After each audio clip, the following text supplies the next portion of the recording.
আসসালামু আলাইকুম রহমতুল্লাহ। চ্যাপ্টার 10 এটা প্রতি আমরা একটা কুইজ দিছি, তো খুবই খারাপ কুইজ হয়েছে আমার মূলত।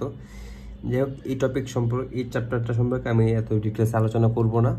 এটা প্রপার্টি প্ল্যান ইকুইপমেন্ট, আমি জাস্ট ম্যাথগুলি দেখা দিব, আর ম্যাথের কোশ্চেনও আমি দেখা দিব না। ম্যাথের কোশ্চেনে কী বলা আছে এটা আমি একটা ধারণা এখানে দিব, দিয়ে তোমরা ম্যাথ কোশ্চেন দেখো, আমি জাস্ট ম্যাথগুলো বুঝাই দিই, ঠিক আছে? মূলত এই কোশ্চেনে বলা আছে যে একটা কোম্পানির একটা প্রজেক্ট স্টার্ট করতে, ঠিক আছে, তারা এস্টিমেট করতে তাদের খরচ যাবে 50 লাখ টাকা, বা তাদের খরচ গেছে কত, 52 লাখ টাকা, ঠিক আছে। এখন তারা এবং তাদের weighted average accumulated expenditure WAAE যেটা, সেটা হচ্ছে আমার ডিউরিং দ্য ইয়ার গেছে কত, 36 লাখ টাকা। ওকে, আচ্ছা। এখন এই ম্যাথের কিছু ডেট নিয়েছে তারা, কথা কি এই প্রজেক্টটা করার জন্য, হ্যাঁ, এই কোম্পানি মনে করো তাদের একটা প্রজেক্ট তৈরি করছে, তার নিজস্ব একটা প্রজেক্ট তৈরি করতেছে। তো এই প্রজেক্টটা তৈরি করতে গিয়ে এই কোম্পানি করছে কি, তোমার 20 লাখ টাকা এই প্রজেক্টের জন্য কি করছে, লোন নিছে, শুধু এই প্রজেক্টের জন্য।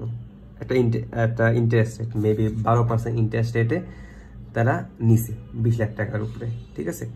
আর তারা আরও দুইটা শর্ট টার্ম এবং লং টার্ম লোনও নিছে, এটার এমনি লোন নিছে তারা, একটা হচ্ছে 14 লাখ টাকা, একটা 10 লাখ টাকার লোন। ওকে, এখন আমাদের এই ম্যাথে বের করতে হবে অ্যাভয়েডেবল ইন্টারেস্ট, ঠিক আছে। অ্যাভয়েডেবল ইন্টারেস্টটা কি, মূলত আমাদের একটা কোম্পানি যখন কাজ করে, মানে তারা কোনো প্রজেক্ট বানায়, তখন তারা কতটুকু টাকা ক্যাপিটালাইজ করবে, কোশ্চেন হচ্ছে এখানে, কতটুকু টাকা তারা ক্যাপিটালাইজ করবে। তারা কি মূলত এই প্রজেক্টের জন্য যে টাকা খরচ গেছে সেটাকে ক্যাপিটালাইজ করবে, ঠিক আছে, করার পরে, বাট এখানে যে তাদের একটা এক্সট্রা খরচ আছে, মনে করো এই এই কোম্পানি এই প্রজেক্টটা করতে গিয়ে তাদের কিছু এক্সট্রা খরচ যাচ্ছে, যেমন মনে করো ইন্টারেস্ট এক্সপেন্স হচ্ছে, ঠিক আছে।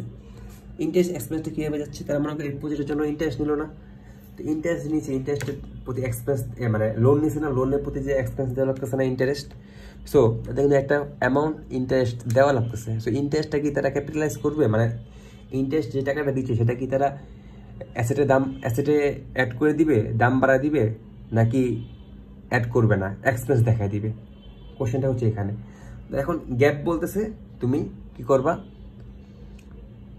পুরা টাকাটা, পুরা ইন্টারেস্ট তোমার যা খরচ গেছে সবটাকে অ্যাড করবা না, আবার সব বাদও দিবা না, তুমি একটা ওয়েটেড অ্যাভারেজ যে WAAE করে ওই টাকার উপরে যে ইন্টারেস্টটা আসে সেটাকে তুমি কি করবা, ক্যাপিটালাইজ করবা।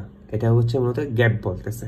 ওকে, তাহলে গ্যাপের অনুযায়ী আমাদের তো মোট খরচ হচ্ছে 52 লাখ টাকা, তাই না? এই 52 লাখ টাকার উপর যে ইন্টারেস্টটা আছে সেটাকে আমরা ক্যাপিটালাইজ করব না, আমরা করব WAAE এটার উপরে। WAAE এখানে বলে দিছে, এই ম্যাথের ক্ষেত্রে বলে দিছে, অন্য ম্যাথের ক্ষেত্রে বলে দিবে না।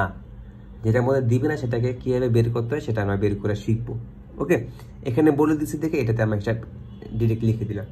এর মানে হচ্ছে যে আমি এই 36 লাখ টাকার উপরে একটা পার্সেন্টেজ ইন্টারেস্ট দিয়ে যে টাকাটা আসবে সেই টাকাটাকে আমি ক্যাপিটালাইজ করবো, মানে আমার অ্যাসেটের দাম বাড়ায় দেবো। ওকে, এটা হচ্ছে মূলত গ্যাপের নিয়ম অনুযায়ী। হ্যাঁ, কিন্তু এখন কথা হচ্ছে আমার 36 লাখ টাকা কয় পার্সেন্ট ইন্টারেস্ট আমি নিব, কোশ্চেন হচ্ছে এখানে কয় পার্সেন্ট ইন্টারেস্ট আমি এটা নিব। এখন দেখো ইন্টারেস্ট রেটটা কী হবে, তাই না? ইন্টারেস্ট রেটটা কী হবে, এখন এই কনস্ট্রাকশনের জন্য আমি 20 লাখ টাকা ধার নিছি। সো যেহেতু 20 লাখ টাকা আমি ধার নিয়েছি 12% ইন্টারেস্ট রেটে, সো 20 লাখ টাকা এখানে চলে যাবে, তাই না? তো দেখো এখানে 36 লাখ টাকা থেকে 20 লাখ টাকা 12% হয়ে গেল, আর বাকি থাকে কত, 16 লাখ টাকা বাকি থাকে না? এই 16 লাখ টাকাকে তুমি কয় পার্সেন্ট ইন্টারেস্ট দিয়ে অ্যাড করবা, কোশ্চেন হচ্ছে এখানে এই 16 লাখ টাকাকে কয় পার্সেন্ট ইন্টারেস্ট দিবা। সো এটা করতে গেলে আমাদের করতে হবে কি, এই 16 লাখ টাকায় কয় পার্সেন্ট ইন্টারেস্ট দিব, আমি দেখবো কীভাবে। আমার দুইটা আরও লোন আছে না, এই দুটো লোনের যোগফল প্রিন্সিপালকে যোগ করব, দুটো লোনের প্রিন্সিপালকে যোগ করবো, এই যে দুটো লোনের প্রিন্সিপালকে আমি যোগ করছি, এবং এই দুটো লোনে যে ইন্টারেস্ট রেট আছে, একটা 10% ইন্টারেস্ট রেট ছিল, একটা 11% ইন্টারেস্ট রেট ছিল, ইন্টারেস্ট পার্সেন্ট দিয়ে এটা ইন্টারেস্টটা আমি বের করবো, দুটো ইন্টারেস্টটাকে আমি যোগ করব, যোগ করে এই ইন্টারেস্টকে ভাগ করব এই প্রিন্সিপাল দিয়ে, ইন্টু 100 করবো, করার পর যেটা আসবে সেটাই হচ্ছে আমার ওই যে 16 লাখ টাকা আমি আমার যোগ করতে হবে ওই 16 লাখ টাকার ইন্টারেস্ট রেট। ওকে, এরপর আমরা আসি এই পেজে। এখানে দেখো আমাদের কি করছি, আমরা অ্যাকর্ডিং টু দ্য কোশ্চেন আমাদের কি হচ্ছে ওয়েটেড অ্যাভারেজ হচ্ছে আমাদের 35 লাখ টাকার উপরে কিন্তু করতে হবে। আমরা 20 লাখ টাকা কিন্তু পেয়ে গেছি 12% ইন্টারেস্ট রেটে। আমরা 20 লাখ টাকা বাকি টাকা 16 লাখ টাকা, 16 টাকার আমরা কয় পার্সেন্ট ইন্টারেস্ট নিব আমরা এখানে বের করে ফেলছি, কিন্তু এখানে 10.42%। ওকে, দেখো আমরা এই 20 লাখ টাকার উপরে 12% ইন্টারেস্টে আমাদের এত টাকা আসে, এবং 16 লাখ টাকার উপরে আমাদের 10.12% ইন্টারেস্ট রেটে আমাদের এত টাকা আসে। সো এটা হচ্ছে আমাদের টোটাল অ্যাভয়েডেবল ইন্টারেস্ট। এই ইন্টারেস্টটাকে আমরা ক্যাপিটালাইজ করবো, মানে অ্যাসেটের সাথে অ্যাড করে দিব ব্যালেন্স শিটে, ঠিক আছে। আচ্ছা, এটা হচ্ছে আমাদের অ্যাভয়েডেবল ইন্টারেস্ট। ওকে, আচ্ছা, তো এখন আমাদের দেখতে হবে না আমাদের টোটাল ইন্টারেস্ট কত ছিল। আমাদের 3টা লোন নিয়েছিলাম না আমরা, এই 3টা লোনের টোটাল ইন্টারেস্ট, এটা 12% এত আসে, 10% এত আসে, 11% এত আসে, তাই না? টোটাল ইন্টারেস্ট আসতেছে আমার 4,90,000 টাকা। হ্যাঁ, বাট আমার অ্যাভয়েডেবল ইন্টারেস্ট আসছে 4,67,000 টাকা, ঠিক আছে। সো আমরা 4,90,000 টাকা হচ্ছে আমার টোটাল ইন্টারেস্ট। এর মধ্যে আমরা কত টাকাকে আমরা ক্যাপিটালাইজ করবো? 4,67,000 টাকাকে। এটাই মূলত আমাদের ম্যাথ, অ্যাভয়েডেবল ইন্টারেস্টটাকে আমরা ক্যাপিটালাইজ করবো। এই দেখো আমরা এখানে এই ম্যাথে জার্নাল এন্ট্রি দিতে বলে না, অন্য ম্যাথে জার্নাল এন্ট্রি দিতে বলবে, তখন আমরা জার্নাল এন্ট্রি দেখবো, ঠিক আছে। এই ম্যাথে জার্নাল এন্ট্রি দিতে বলে, এই ম্যাথে বলছে এই দেখো আমার বলছে কি আমাদের টোটাল কস্ট গেছিল কত এই প্রজেক্টের জন্য, ম্যাথে শুরুতে বলছিলাম 52 লাখ টাকা গেছে। 52 সাথে আমরা যে অ্যাভয়েডেবল ইন্টারেস্ট যেটা ছিল, হ্যাঁ, যেটা আমরা ক্যাপিটালাইজ করছি সেটা 4,67,000 টাকা। দেখো 4,67,000 টাকাকে আমরা কি করছি, অ্যাভয়েডেবল ইন্টারেস্টটাকে আমরা বাড়াই দিচ্ছি। আমাদের এই টোটাল আমাদের যে এই প্রজেক্টের জন্য খরচ গেছে কত, 56 লাখ টাকা। তাহলে আমরা বলতে পারি কি এই প্রজেক্টটা মনে করি একটা বিল্ডিং বানালাম, এই বিল্ডিং এর তাহলে কস্ট আমি কত বলবো, 56 লাখ টাকা বলবো, নট 52 লাখ টাকা। এই টাকাটা আমি ক্যাপিটালাইজ করছি। আমাদের মূলত ম্যাথটা হলো এইটাই, এই ক্যাপিটালাইজ আমি কয় টাকা করব, কি করব, ঠিক আছে। এরপর আমাদের একটু ম্যাথে একটু বলে দিয়েছিল লাস্টে যে একটু ডেপ্রিসিয়েশন করো, এটা সেলভেজ ভ্যালু বলে দিছে এবং ইয়ার বলে দিছে। তো আমি total cost divide by salvage value minus available value divide by year দিলে আমাদের ইন্টারেস্ট ডেপ্রিসিয়েশন প্রত্যেক মাসে বছরে কত করে আসে আমরা বের করে ফেলতে পারলাম। ওকে, আচ্ছা, এরপর 2 নম্বর ম্যাথটা আমরা দেখি। আমি এখান থেকে 3টা ম্যাথ আছে, আমি 2টা দেখাবো, আরেকটা তোমরা অটোমেটিক পারবা 3 নম্বর ম্যাথটা, ঠিক আছে। আর এরপরে আরো 2টা আরো অন্য একটা টপিকে এই চ্যাপ্টারে আরো 3টা ম্যাথ আছে, এখান থেকে আমি একটা বা 2টা দেখাই দিব। হ্যাঁ, বাকিগুলো তো অটোমেটিক পারবা ইনশাআল্লাহ, ঠিক আছে। এই ম্যাথটার মধ্যে আমি বলার মতো তোমাদেরকে একটা ওই WAAE weighted average accumulated expenditure যেটা, ওইটা কি ওই ম্যাথে বলে দেওয়া ছিল 36 লাখ টাকা, বাট এই ম্যাথে বলে দেওয়া নাই। এই ম্যাথে কি বলে দেওয়া আছে, এই ম্যাথে মনে করো একটা প্রজেক্টের জন্য এই টাকাগুলো খরচ গেছে, এই অ্যামাউন্টগুলো গেছে খরচ। হ্যাঁ, সো এই অ্যামাউন্টগুলো কখন খরচ গেছে, মার্চের 1 তারিখে গেছে, জুনের 1 তারিখে গেছে, জুলাই 1 তারিখে গেছে এবং ডিসেম্বর 1 তারিখে গেছে। তো এই প্রত্যেকটাকে আমরা কি করব, ওয়েটেড করব। ক্লিয়ার? দেখো এই মূলত এই টাকাটাকে আমরা ওয়েটেড করলাম। ওয়েটেড কীভাবে করে, তুমি মনে করো মার্চের 1 তারিখ, March, April, May, June, July, August, September, October, November, December, 10 মাস। 10 মাস এই টাকাটা খাটছে মাঠের মধ্যে। তো এটাকে আমি 10 ডিভাইড বাই 12 দিব। এটাকে জুনের 1 তারিখ থেকে June, July, August, September, October, November, 7 মাস। এখন যদি জুলাই 31 তারিখ, জুনের 31 তারিখ হতো, তাহলে আমি জুন মাসটা ধরতাম না, আমি জুলাই থেকে শুরু করতাম 31 থাকলে। বাট এখানে যেহেতু 1 আছে, আমি 7, এখানে জুলাই, তাহলে এখানে 6 হবে, এখানে ডিসেম্বরে, তাহলে 1 মাস হবে। এই টোটাল হচ্ছে আমাদের। এরপর এটার সাথে এটাকে আমি গুণ করছি, গুণ করে আমাদের এটা আসে, এটার সাথে এটাকে গুণ করছি, এটা আসছে, এটার সাথে এটা গুণ করে এটা সবগুলো যোগ করছি, যোগ করে আমাদের এই টাকাটা আসছে। ওকে, আচ্ছা, এখন আমরা দেখো এই কোম্পানিতে আমাদের অ্যাভয়েডেবল ইন্টারেস্ট কত আসছে, মানে সরি অ্যাভয়েডেবল না, এই কোম্পানি, সরি আমি একটা ইনফরমেশন দিয়ে নিই যে এই কোম্পানিতে মূলত লোন নিয়েছিল এই প্রজেক্টের জন্য 30 লাখ টাকা। কয় লাখ টাকা লোন নিয়েছে তারা? 30 লাখ টাকা লোন নিয়েছে, তাই না? তো 30 লাখ টাকা যে লোন নিছে, এখন আমার মূলত খরচ মানে আমি ওয়েটেড করতে পারবো কত, 15 লাখ টাকা। তো আমার 30 লাখ টাকা তো আমার লোন নিতে সমস্যা নেই, আমার তো 15 লাখ টাকা আমাদের ওয়েটেড হবে। সো আমাদের 30 লাখ টাকা কয় পার্সেন্ট হিসেবে নিয়েছিল, 12% হিসেবে নিয়েছিল। সো যেহেতু আমাদের 12%-এর লোন নিছে, 12% রেট, সেটা আমি এই টাকাটাকে আমি 12% হিসেবেই 12% দিয়ে গুণ করে ফেলবো।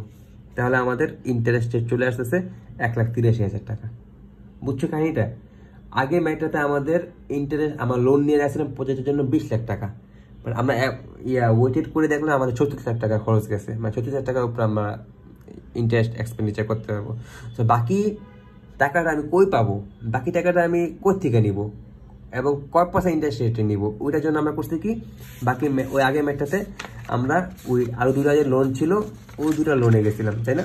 ওই 2টা লোন থেকে আমরা ইন্টারেস্ট রেট বের করছিলাম, বের করে ওটা দিয়ে আমি গুণ করছিলাম ওই 16,00,000 টাকার উপরে। বাট এখানে দেখতেছি আমার এই প্রজেক্টের জন্য আমি লোন নিয়েছি কয় লাখ টাকার, 30,00,000 টাকা লোন নিয়েছি। বাট আমার ওয়েটেড খরচ যাচ্ছে কত, 15,00,000 টাকা, কমই যাচ্ছে অনেক, তাই না? এটাকে আমার কাভারেজ হয়ে যাচ্ছে, এই জন্য আমার আলাদা করে ইন্টারেস্ট রেট বের করা লাগে না আলাদা করে। বাট যদি এমন হতো এই ম্যাথের মধ্যে আমার যে আমি লোন নিয়েছি 30,00,000 টাকার, বাট আমার খরচ গেছে 40,00,000 টাকা, আমি 30,00,000 টাকা হচ্ছে 12% ইন্টারেস্ট রেটে নিতাম, আর বাকি 10,00,000 টাকার জন্য আমি এই দুইটাকে যোগ করতাম, প্রিন্সিপাল এবং ইন্টারেস্ট যোগ করতাম, তারপর ভাগ করতাম, একটা রেট বেরোতো, ওই রেটটাকে আমি 10% ইন্টারেস্ট নিতাম। বাট এখন এটা নিব না এই ম্যাথে, ক্লিয়ার?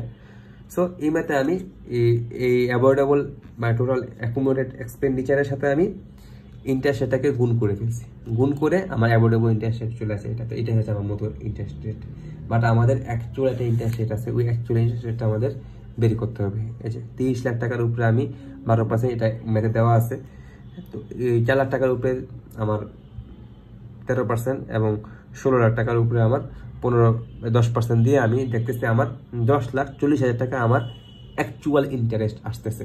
বাট আমার অ্যাভয়েডেবল কত, 1,83,000। আমি ক্যাপিটালাইজ করবো 1,83,000-কে, আমি এটা সম্পূর্ণকে আমি কি ক্যাপিটালাইজ করব না। ওকে, এখন আমাদের বলতে দিছে জার্নাল এন্ট্রি করতে হবে। সো জার্নাল এন্ট্রিটা আমরা দেই, দেখো বিল্ডিং আমাদের যেহেতু অ্যাভয়েডেবল, এটাকে আমরা ক্যাপিটালাইজ করবো, এই জন্য এটা দামকে আমরা বাড়া দেবে, 1,83,000 করে দিব। ওকে, আর ইন্টারেস্ট এক্সপেন্স ওই যে এই টাকা থেকে, এই অ্যাকচুয়াল থেকে আমার এটাকে বাদ দিলে যেটা থাকবে সেটা হবে আমার ইন্টারেস্ট এক্সপেন্স। আর টোটাল আমি এই টাকাটা দিছি, তো এটাকে আমরা ক্যাশ দিয়ে দিব, শেষ আমাদের ম্যাথ। আর লাস্টে এখানে actual interest for the year বলে দিছে, হ্যাঁ, এবং মূলত আমাদের ইন্টারেস্টটা কত ছিল, অ্যাকচুয়াল ইন্টারেস্ট এটা ছিল 10,40,000। এর মধ্যে আমরা কোন টাকাটাকে ক্যাপিটালাইজ করছিলাম, 1,83,000-কে ক্যাপিটালাইজ করছি। তাহলে আমাদের টোটাল, তাহলে আমাদের মেন ইন্টারেস্ট কত হলো, ইন্টারেস্ট হলো 85,850,000 টাকা আমাদের মূলত ইন্টারেস্ট গেছে। ঠিক আছে, তা ম্যাথটা হচ্ছে এরকম, আশা করি বুঝতে পারছো। এরপরে ম্যাথটা আমরা দেখবো না, ঠিক আছে, কারণ এরপরে ম্যাথটা এরকমই সহজ হবে। এখন আমরা একটা ম্যাথ দেখি যে আমার এই প্রপার্টি প্ল্যান ইকুইপমেন্ট, এটাকে আমরা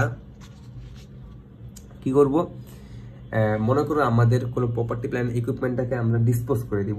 তো ডিসপোজ করে দেওয়ার সময় আমরা এটা লাভ হয়েছে নাকি লস হয়েছে এটা কীভাবে ডিটারমাইন করব, এবং ডিটারমাইন করার পরে আমরা কি করব, এটাকে ডিটারমাইন করে আমরা দেখবো জার্নাল এন্ট্রি কীভাবে দিব, এই জিনিসগুলো আমরা একটু দেখবো, এবং এক্সচেঞ্জও আমরা অনেক সময় করি।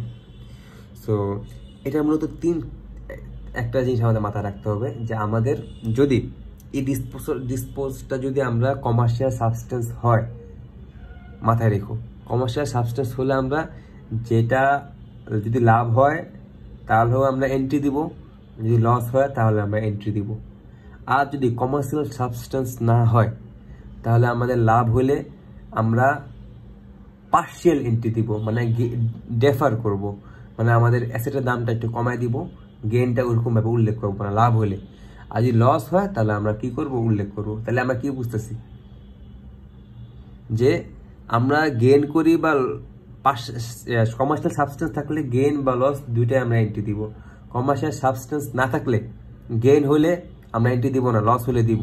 বাট কমার্শিয়াল সাবস্টেন্স নাই, বাট আমি ক্যাশ পাইছি, তো আমি কি করব, গেইনটাকে মানে কি করব, ডেফার করবো আর কি, রেকগনাইজ করবো। ঠিক আছে, এটা থিওরি, জাস্ট মাথায় রাখবা, এবং ম্যাথ করতে গেলে আমরা একটু এর কিছু পাবো।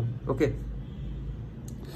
সো একটা ম্যাথ বসে একটা কোম্পানির কস্ট আছে হচ্ছে এত টাকা, এবং এটি হচ্ছে অ্যাকুমুলেটেড ডেপ্রিসিয়েশন হচ্ছে এত টাকা, এবং ফেয়ার ভ্যালু হচ্ছে 85 টাকা। সো এটা বুক ভ্যালু কত, তো এটা মাইনাস এটা, কারণ কস্টের সাথে অ্যাকুমুলেটেড ডেপ্রিসিয়েশন আমি মাইনাস করলে আমাদের বুক ভ্যালু বের হয়ে আসবে। সো বুক ভ্যালু আছে 150 টাকা, আর আমার ফেয়ার ভ্যালু হচ্ছে 85 টাকা। তাই না, আবার কি হচ্ছে এখানে আমার লস হচ্ছে, সো আমি সুতরাং লস হচ্ছে আমার 65 টাকা। ঠিক আছে, আচ্ছা, এখন ডিক ট্রেসি করছে কি, তার নিউ মেশিন ছিল 270 টাকা, এবং ফেয়ার ভ্যালু ছিল 425 টাকা। মানে সে এই মেশিনটা এই কোম্পানিকে দিছে এবং তার এই যে এই মেশিনটা এই কোম্পানিকে দিছে, এক্সচেঞ্জ করছে, কমার্শিয়াল সাবস্টেন্স ছিল, এক্সচেঞ্জ করছে এবং কিছু টাকা ক্যাশও দিছে। এটা আমরা এখানে ম্যাথে দেখবো। দেখো cost basis of new machine. আচ্ছা, for exchange with commercial substance আছে record new asset at the fair value of what you given up. তুমি কত টাকা দিছো। দেখো এই কোম্পানির যে ফেয়ার ভ্যালু আছে এই মেশিনটার 25 টাকা, এই 25 টাকা সেই ওকে দিছে মেশিনটা, পাশাপাশি কিছু টাকা ক্যাশ দিছে। ক্যাশ দিছে কত? 340 টাকা দিছে। তাহলে কি 340 আর এটা যোগ করলে কি 420, 425 কি ওর ফেয়ার ভ্যালু, বা সে অরটাকে নিছে এবং অরটাকে দিয়ে দিছে ওরে। ঠিক আছে, এটার মধ্যে এক্সচেঞ্জ করছে, কমার্শিয়াল সাবস্টেন্স আছে দেখে। থার্ডে আমরা কি করবো? জার্নাল এন্ট্রি দিব। জার্নাল এন্ট্রি কীভাবে দিচ্ছি দেখো, ডেবিট মেশিন নিউ, যে এই কোম্পানির জন্য যে ওদের যে মেশিনটা আসছে নতুন মেশিন, এটাকে অ্যাসেট হিসেবে আমি ডেবিট করছি। আর আগে যে অ্যাকাউমেলেট ডেপ্রিসিয়েশন ছিল এডি, ওটাকে আমি ক্রেডিট ছিল, এটাকে এখন ডেবিট করে দিব। ডেবিট করে দিলাম। এরপর আমার লস হচ্ছে, লসটাকে আমি ডেবিট হিসেবে দিব। এবার ওল্ড মেশিন যে আমার আগে যে ওল্ড মেশিন ছিল কস্ট, এটাকে অ্যাসেট ছিল, এটাকে আমি এখন ক্রেডিট করে দিব। ডেবিট ছিল, এটাকে আমি ক্রেডিট করে দিব, কারণ এটা এখন আমার বাদ করে দিয়েছি, ডিসপোজ করে দিয়েছি। এবং আমার ক্যাশ টাকা আমি দিচ্ছি 240 টাকা। এটা হচ্ছে এন্ট্রি এই কোম্পানিকে। এখন আমরা এই কোম্পানি এন্ট্রি দেখবো। তো এই কোম্পানি এন্ট্রিটা দেখার আগে এই কোম্পানিটা হিসাব করি আমরা। দেখো এই কোম্পানির যে মেশিনটা ছিল সেটার দাম ছিল কত? ফেয়ার ভ্যালু সে বিক্রি করতে কত দিয়ে? 425 টাকা দিয়ে। হ্যাঁ, এবং সে ক্যাশ রিসিভ করতে কত? 340। এবং সে ওল্ড মেশিনটা এই আগে নাম কি যে নাম কি বিজি টাউনের যে ওল্ড মেশিনটা সেটাও সে নিছে। সো তার এখানে কস্ট ছিল 270 টাকা। 270 টাকা যদি কস্ট থাকে তার, সেটা বিক্রি করে 425 টাকা দিয়ে, তাহলে তার লাভ কত হয়েছে? সেলস রেভিনিউ কত হয়েছে, তাই না? আমাদের তার সেলস রেভিনিউ হচ্ছে সে মূলত ইনভেন্টরি যেটা আগের তার, সেটা নিচে 85 টাকা দিয়ে এবং ক্যাশ টাকা রিসিভ করছে কত? 340 টাকা। এটা তার মূলত কি সেলস রেভিনিউ, তাই না? আচ্ছা, তো এখানে আমরা ক্রেডিট দেখো, আমরা জার্নাল এন্ট্রি দিই। ক্রেডিট যে ক্যাশ হচ্ছে আমার 340, ক্যাশ টাকা আমি ডেবিট করলাম। ওকে, আর এখানে ডেবিট কি করবো? ইনভেন্টরি করবো। যে ক্যাশ টাকা আসছে, ক্যাশ টাকা ডেবিট করছি। ইনভেন্টরি আমার আসছে, ইনভেন্টরি আমি কি করছি? ডেবিট করছি। আর আমি ক্রেডিট করবো কি? Sales revenue. সেলস রেভিনিউ আমার ক্রেডিট হবে। ক্লিয়ার? আর এখানে হচ্ছে কস্ট অফ গুডস সোল্ড যেটা ছিল এই কোম্পানি, এই মেশিনটা যে দাম ছিল যেটা, সেটাকে আমি কি করবো? এখন ডেবিট করে বাদ দিতে হবে, কারণ এই মেশিনটা এখন আর নাই। তো কস্ট অফ গুডস সোল্ড আমি ডেবিট করে ক্রেডিট করে দিছি ইনভেন্টরি। ওকে, যে মেশিনটা ছিল এটাকে আমি ক্রেডিট করেছি, এটা আমি বিক্রি করে দিছি। এটাকে আমি এখন আমার জার্নাল বুক থেকে আমি বাদ দিয়ে দিছি। ঠিক আছে, এরকম করে আরো 2টা ম্যাথ আছে, তো এগুলো নিজেরা একটু দেখে নিও কষ্ট করে। আমি জাস্ট মেন ধারণাটা দিয়ে দিলাম। ওকে, ধন্যবাদ। আসসালামু আলাইকুম রহমতুল্লাহ।